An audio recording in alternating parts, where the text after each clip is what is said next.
Welcome in our next class.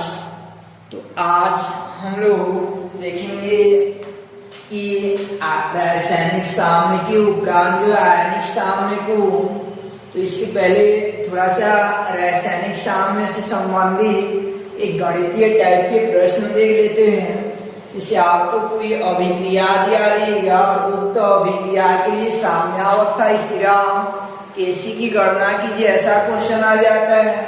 तो अभिक्रिया दो टाइप का दिया रहता है, एक होता है संश्लेषण अभिक्रिया और दूसरा होता है आपका वियोजन अभिक्रिया के लिए। तो संश्लेषण अभिक्रिया का अर्थ होता है जिसमें दो अणु आपस में जुड़कर एक अणु बनाते हैं, तो इसे संश्लेषण अभिक्रिया कहते हैं। इसे ये हेडिंग हो जाएगा आपका कि संश्लेषण अभिक्रिया, यानी संश्लेषण अभिक्रिया के लिए साम्यावस्था स्थिरांक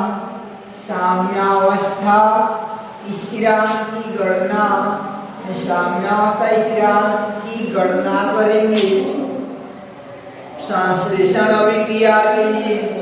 तो अभिक्रिया संश्लेषण अभिक्रिया में होता है, जैसे एग्जाम्पल हो जाएगा आपका जिसमें दो अणु आपस में मिलकर एक नया अणु बनाते हैं। जैसे SO2 और O2 आपस में मिलकर SO3 बनाते हैं, तो इसे संश्लेषण अभिक्रिया कहा जाता है। इसको संतुलित करेंगे, इसके सामने 2 और इसके सामने 2 हो जाता है, तो ऐसा अभिक्रिया को संश्लेषण अभिक्रिया कहते हैं। जिसमें दो आपस में मिलकर नया बनाते हैं या तीन भी आपस में मिलकर नया बनाते हैं, तो इसके लिए साम्यावस्था स्थिरांक की गणना करना है। तो इसको प्रारंभ में जो है ये अभिकारक साइड के मोलों की संख्या को A भी मानते हैं, तो इसका मोलों की संख्या को A, इसका मोलों की संख्या को B और उत्पाद साइड 0 हो जाता है, यानी A B और 0 माना जाता है प्रारंभ में जो है।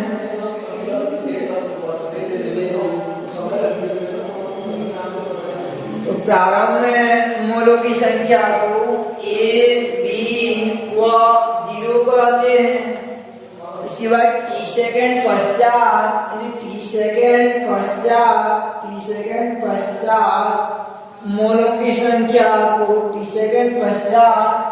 मोलों की संख्या को मानते हैं हम लोग कि इसमें आपका इसके सामने 2 है, SO2 के सामने, तो ये A में 2x निकल जाता है और ये B में ये O2 के सामने x है, यानी 1 है, तो केवल x निकल जाएगा।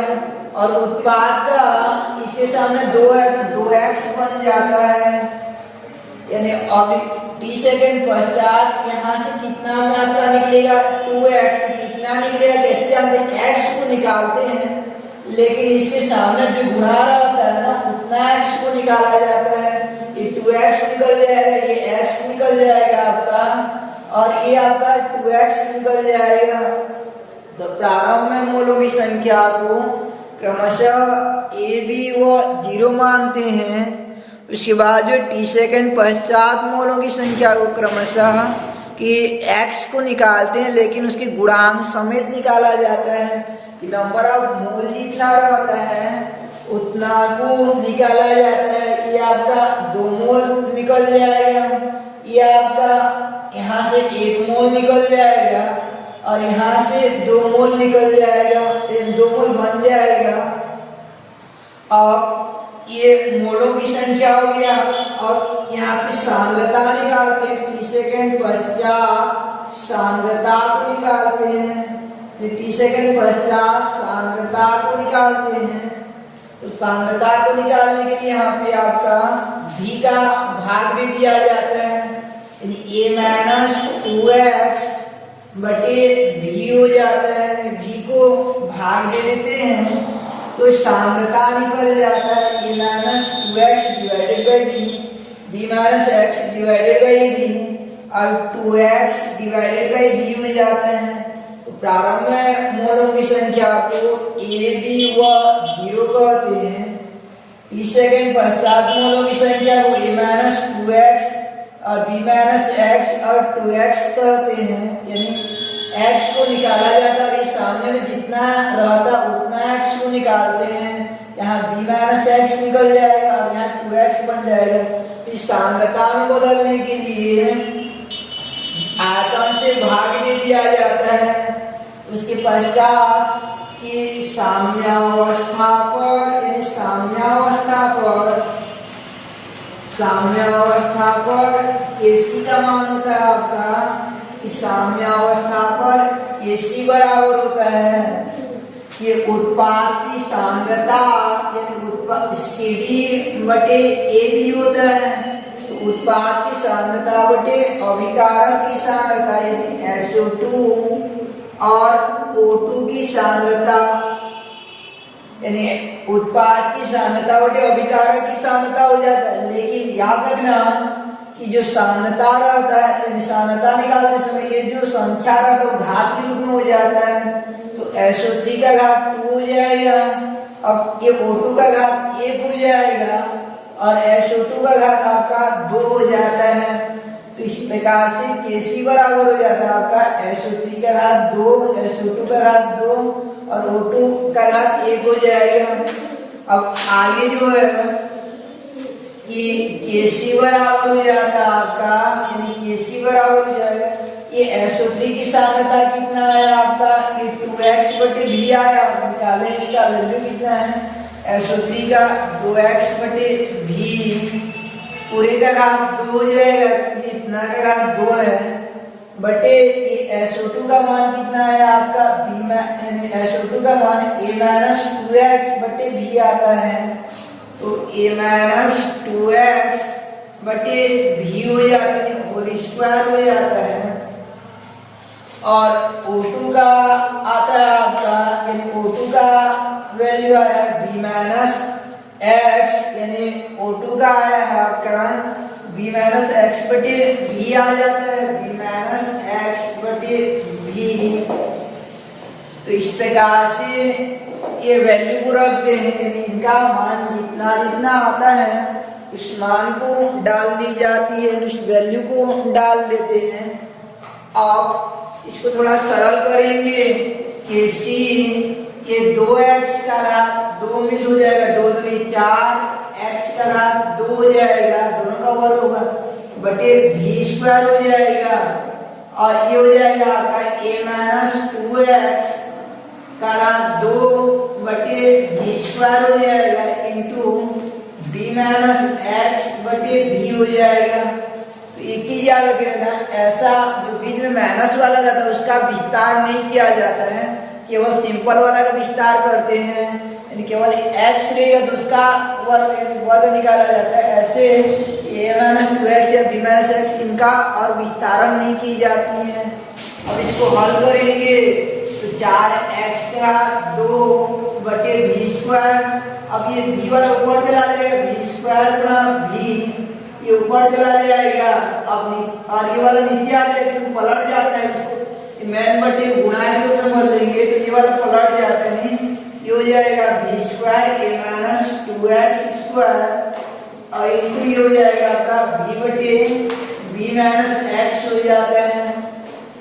अब कटाएंगे, ये v स्क्वायर कट जाएगा तो यहाँ पे Kc बराबर आ जाता है आपका, Kc बराबर हो जाएगा, Kc इक्वल देन हो जाता है 4x square into v divided by a minus 2x whole square into b minus x। तो इस प्रकार से ये आपका साम्यावस्था स्थिरांक Kc का मान हो जाता है। केवल v वाला का घटाना रहता है, a माइनस 2x वाला का विस्तारण नहीं करते हैं। तो स्टार्ट कीजिए हम लोग कि एक अभिक्रिया जैसे आपका ये था संश्लेषण अभिक्रिया की 2SO2 प्लस O2 2SO3। उक्त अभिक्रिया के लिए आपका उक्त अभिक्रिया के लिए पहले a b और 0 मानते हैं, फिर इसमें 2x घटाते हैं और इसमें x और 2x बन जाता है। जितना संख्या रहता है वो x के सामने उतना डालना पड़ता है। इस सांद्रता में बदलने के लिए भाग देते हैं। अब साम्यावस्था स्थिरांक Kc का मान जो है निकालते हैं आपका उस सूत्र के आधार पर, तो संख्या जो है वो घात के रूप में हो जाएगा। उसके बाद वैल्यू को डालते हैं और b वाला को कटाते हैं और a माइनस एक्स वाला और b माइनस एक्स इनका विस्तार नहीं किया जाता और लास्ट में Kc बराबर आ जाता है 4x² b divided by a minus 2x into b minus x. तो ऐसे ये साम्यावस्था स्थिरांक की गणना हो जाती है। तो आपको कुछ और संश्लेषण अभिक्रियाओं को ट्राई किए रहना, जैसे यदि ये वाला आपका संयोजन अभिक्रिया या संश्लेषण अभिक्रिया होता है, इसको ट्राई किए रहना कि N2 plus 3H2 change to 2NH3 वाला ये एग्जाम्पल को, ये SO2 वाला हो चुका है आपका। फिर देखेंगे हम लोग वियोजन अभिक्रिया के लिए आपका साम्यावस्था स्थिरांक Kc की गणना कैसे की जाती है।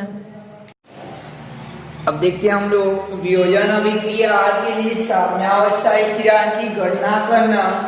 तो वियोजन अभिक्रिया के लिए जैसे एग्जाम्पल है आपका कि N2 2NH3 चेंज टू आपका N2 प्लस 3H2 है।